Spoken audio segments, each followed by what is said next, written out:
오랜만에 해부학 공부를 어떻게 해야 되는지에 대해서 이야기를 좀 해볼까 하고 생각은 했는데 제가 좀 시간이 없어서 준비를 많이 하지 못했어요.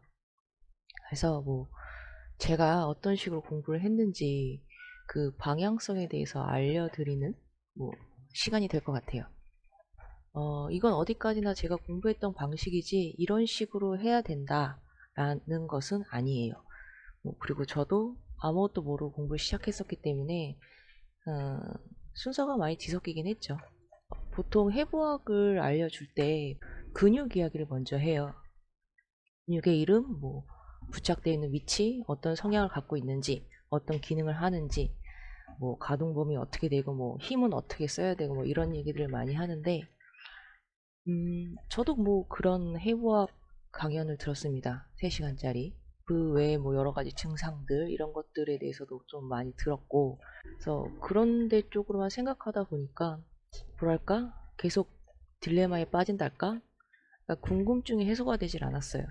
그래서인지는 모르겠어요. 그냥 단순하게 제 호기심이었는지는 모르겠는데, 골격이 왜 이렇게 생겼지? 라는 생각을 많이 하게 되더라고요. 네이버에만 쳐봐도 골격에 대해서 어느 정도 이렇게 나옵니다. 왜 뼈가 이렇게 생겼지? 이런 것들에 대해서 고민을 좀 많이 했어요. 그리고 형태를 이해할 때 가장 먼저 제가 생각했던 것은 상완골이랑 대퇴골. 이 팔뼈가 상완골이거든요. 상완골, 그 다음에 이 허벅지 뼈가 대퇴골이에요. 즉, 날개뼈와 상완골의 연결성, 그리고 장골과 대퇴골의 연결성.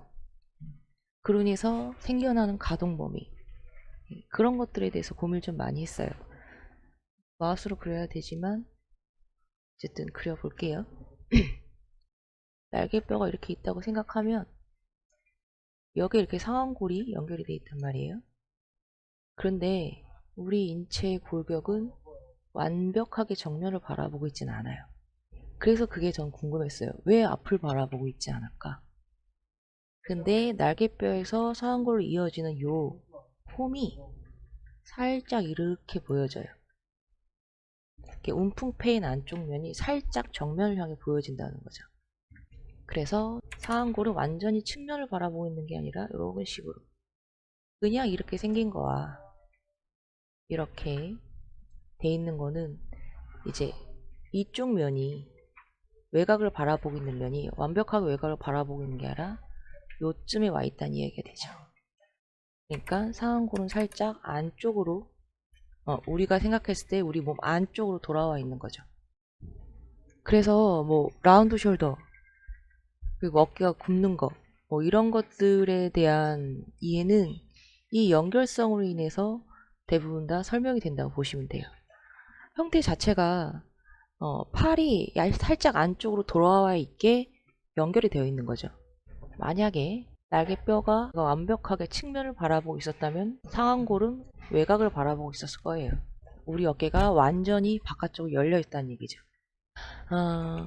상완골은 또 이렇게 생겼고 장골, 그러니까 대퇴골을 보게 되면 대퇴골은 바로 한 요쯤에 껴져 있어요. 뒤쪽이 좀 더 많이 가려져 있고 앞쪽이 좀 더 많이 오픈되어 있어요. 하지만 대퇴골은 이런 식으로 생겨 있습니다. 이건 해부학을 좀 공부하신 분들이라면 다들 아실 거예요. 굳이 면적을 나눠 보자면 밑에 면이 좀 더 많이 보이고 안쪽 면이 좀 더 보이죠. 즉 나무 목각을 생각했을 때 벽면에서 바라보는 나무 목각 같은 경우는 완전히 이렇게 되지만 살짝 이렇게 틀어져 있는 거예요. 안쪽 면이 살짝 보이는 거죠. 이걸 이해하셔야 돼요. 이걸 이해해야지 왜 다리의 가동 범위가 그렇게밖에 안 나오는지 그걸 이해하실 수가 있습니다. 그렇게 되면 이제 이 대퇴골이 들어가는 이 소켓과 연결됐을 때 어떤 압력이 생겨나는지 이런 것도 이해할 수 있고요. 이렇게 골격의 형태에 대한 이해를 먼저 하시는 게 앞으로 인체를 공부하시는데 더 많이 도움이 되실 거예요. 나중에 운동을 하시든 교육자가 되시든 더 자세하게 더 많은 것들을 이해하고 표현할 수 있게 되는 거죠.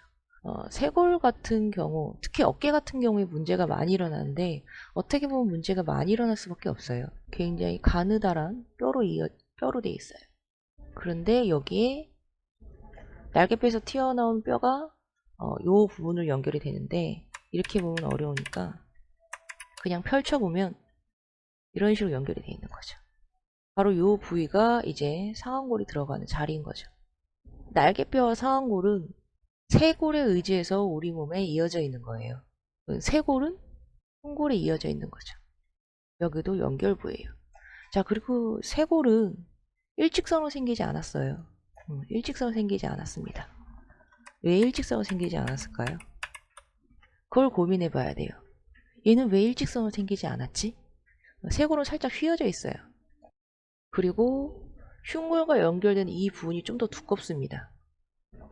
말씀드렸다시피 앞으로 해부학에 대해서 좀 더 잘 공부하고 그를 통해서 운동적인 면의 어떤 가이드를 해주는 사람이 되려면 이게 왜 흉골과 이어지는 부분이 더 두꺼운지, 왜 갈수록 얇아지고 왜 중간에 휘어지는 형태를 하고 있는지, 이런 부분에 대해서 꼭 고민을 해 보셔야 될 거예요.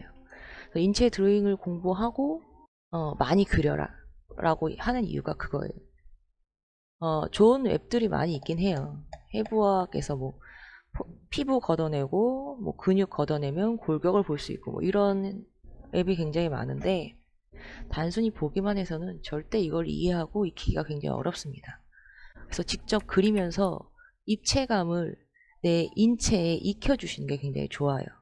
그리면서 익히는 거랑 그냥 눈으로만 보면서 익히는 것은 또 차이가 굉장히 크거든요. 골격의 형태를 이해하지 않고서는 절대 제 생각으로는 운동적인 부분이나 뭐 여러 가지 면에서 막히는 부분이 굉장히 많으실 거예요. 그래서 꼭 골격의 형태에 대해서 이해를 하시기 바라겠고요.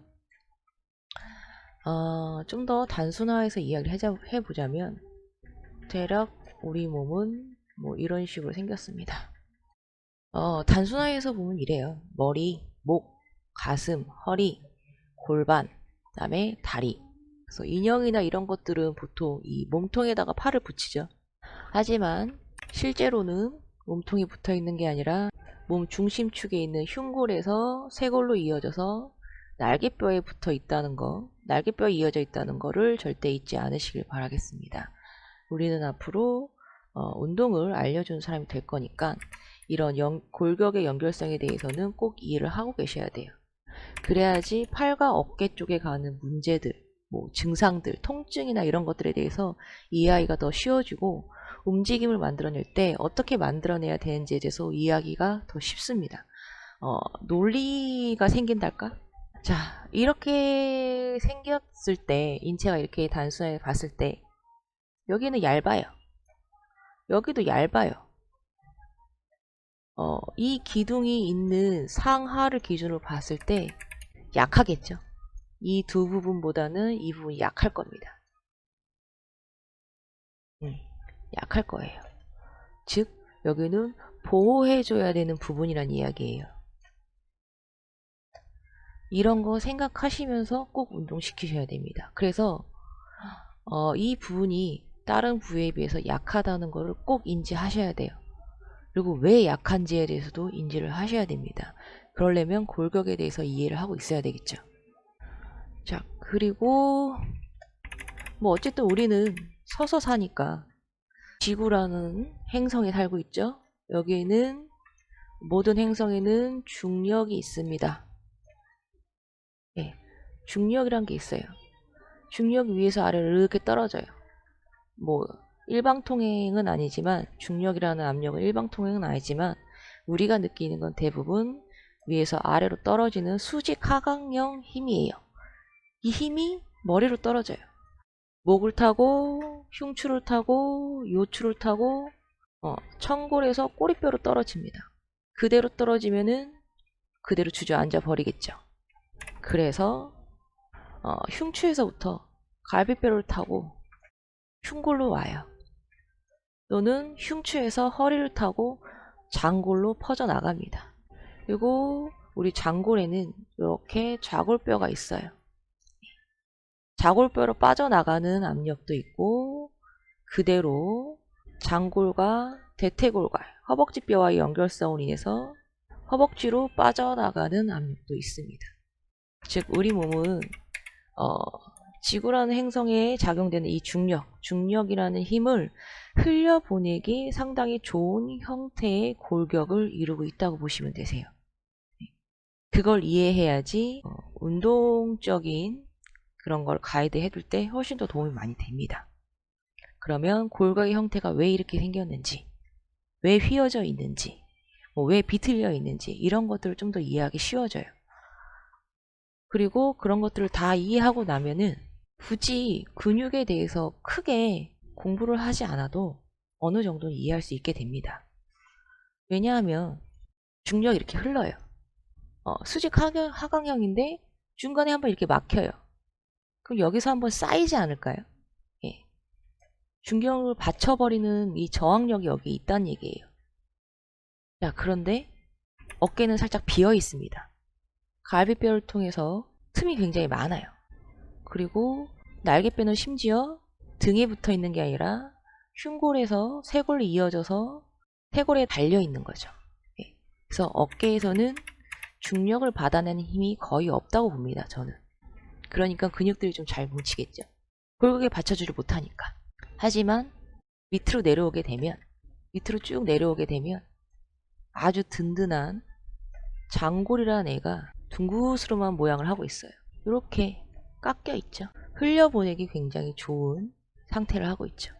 허벅지뼈도 상완골 같은 경우에는 단순하게 이렇게 생겼어요. 대퇴골 같은 경우는 목이 있어요.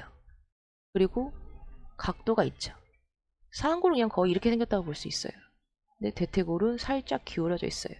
여기를 116도인가? 그래서 120도에 가까운 각도를 하고 있다고 하는데 이렇게 생긴 이유는 바로 여기에다 연결시켜보면 이해를 할 수가 있죠.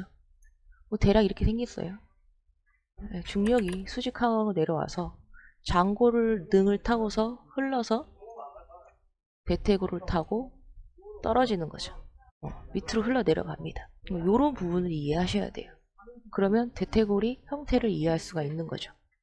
자, 그리고 무릎뼈. 우리는 흔히 무릎이 여기가 무릎이라고 생각을 해요. 무릎뼈가 있는 건 맞아요. 무릎뼈가 있는 건 맞아. 이렇게 뼈가 있고 살짝 떨어져서 뼈가 있어요. 실제로 우리가 사용하는 무릎은 이렇게 돼 있습니다. 살짝 여기가 앞으로 돌출돼 있어요. 우리가 보통 바닥을 디딜 때 이렇게 무릎을 꿇을 때 딛는 부분은 이 부분이 아니라 이 부분이에요. 이 부분. 그리고 그려져 있는 상태를 보시면 아시겠지만 허벅지뼈를